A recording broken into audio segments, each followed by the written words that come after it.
Demək qızlar, görün sizə nə göstərəcəm. İndi hal-hazırda saat 12-nin yarısıdır. Gecə saat 12-nin yarısıdır. Mən saat 10-un yarısından doğamı hazır etmişəm. Sadəcə uşaqlara görə çəkə bilmirdim. Dedim onları qəşəng yerbəyer eləyim, daha sonra çəkim.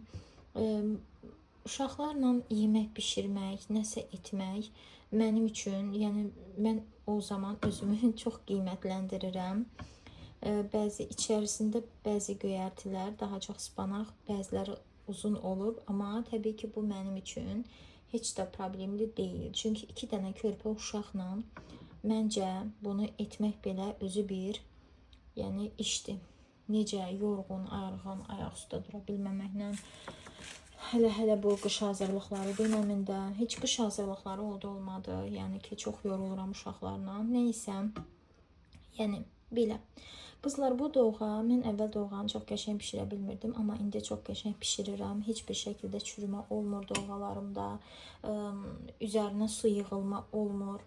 Bugün istəyirəm ki, bu resepti sizlə bölüşüm. Demək qızlar, ilk öncə qatığı götürürsünüz, tökürsünüz qəşəng qazanın içərisinə və onu yaxşı-yaxşı qarışdırırsınız. Tam həll olub kremsi hala gələnə qədər. Daha sonra yumurtasını əlavə edirsiniz, ununu əlavə edirsiniz və əlavə edirsiniz düyüsünü. Mən qramaj olaraq demirəm, çünki hər dəfə birdən 2 banka qatıqdan edirəm, birdən 3 banka qatıqdan edirəm, birdən 2 yumurta vururam, birdən 3 yumurta. Ona görə də sadəcə belə deyim, ərzaqları deyirəm. Onları da əlavə etdikdən sonra yenidən qəşəng bir çırpıcı ilə tərtəmiz belə yenə kremsi hala gələnə qədər çırpırsınız. Daha sonra qoyuruq ocağın başına. Amma bundan öncə, bunu etməmişdən öncə ilk öncə göyərtiləri yuyub, təmizləyib, doğranmış halda yanımıza qoyuruq ki, biz qatığımız qaynara düşən kimi, çünki doğğalar bizə lazımdır. Aha. Demək, sonra bu qatıq qarışımını qoyursunuz ocağın üzərinə və bax, dayanmadan qarışdırırsınız. Bildiyim qədərilə bəzi insanlar doğğanı gedib gəlib qarışdırır aram-aram. Amma o mənim ürəyimə yatmaz. Mən elə uşaqlıqdan görmüşəm ki, doğğanı belə qəşəng qarışdırarlar. Doğğa qəşəng qarışılmalıdır ki, işıq buradan daha qəşəng düşür. Doğğa qəşəng qarışılmalıdır ki, qızlar, nəticə də gözəl olsun.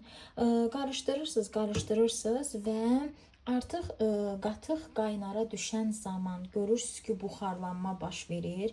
Yavaş-yavaş belə paqqıldamağa başlayır. Gətirib göyərtisini əlavə edirsiniz.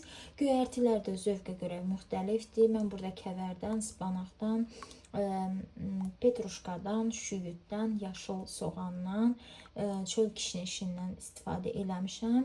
Spanaq dedim də. Bunlardan istifadə etmişəm. Siz istədiyiniz göyərtilərdən istifadə edə bilərsiniz. Daha sonra qızlar göyərtisini də əlavə edib və yenə də dayanmadan qarışdırırsınız. Çoxlu. Və artıq sonda görürsünüz ki, qarışdırdıqca, misal üçün belə qarışdırdıqsa, bir dayanın. Biraz dayanırsınız, 1-2 saniyə. Sonra yenidən davam edirsiniz. Və elə dayanmağımızın səbəbi o paqqıltını görməyimizdir. Ucu dayananda görürsünüz ki, üzərində belə qaynamağa başlayır, belə paqqıltılar yaranır. Ucu demək, doğğamız hazırdır. Göyərtinin də rəngi dəyişir. Və bu zaman göyərti də belə şux qalır, rəngi çox da qaralmır, qəşəng qalır. Yəni, öncədən qatığı bişirib, daha sonra göyərtisini əlavə edəndə nəticədə də, baxın, belə gözəl, dadlı, ləzzətli bir doğğa çıxır ortaya. Mənim yoldaşım doğğanı çox sevir, ən sevdiyi yemək doğğadır. Mən adətən evdə doğğanı yoldaşım üçün bişirirəm. Çünki yay, qış demədən, yəni hər gün o insan doğğa içə bilər. Mənim həyat yoldaşım. Və mən də o sevdiyi üçün, çünki mənim yoldaşım elə yemək zakaz edən, sifariş edən insan deyil. Yəni ki, desin ki, bunu bişir, onu bişir. Ona görə də bilirəm ki, bu doğğanı sevdiyi üçün, yəni yoldaşım, ona görə də kocam da kocam. Ona görə də qızlar, doğğanı bişirən zaman daha bir sevgi ilə bişirirəm. Çünki dediyim kimi, Yoldaşım sevdiyi üçün mən də istəyirəm ki, qəşəng qalınsın.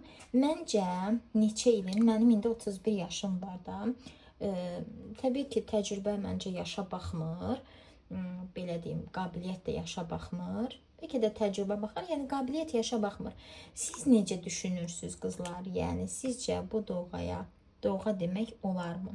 Və təbii ki, biraz daha qatı gələrsə sizə, bişəndən sonra, tam bişəndən sonra içərisinə biraz qaynamış su əlavə edib durulda bilərsiniz.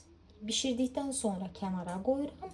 Biraz istisi keçir. Ondan sonra da duzunu əlavə edirəm və belə. Burada da sizə göstərim biberlərimin halını. Bilirsiniz ki, bu biberləri dünən qoymuşam qızlar. Altına da, üstünə də sərmişəm marla. İnşallah son halını, lap qurumuş halını, yəni bu biberlərin nəticəsini sizlərlə paylaşacağım. Belə.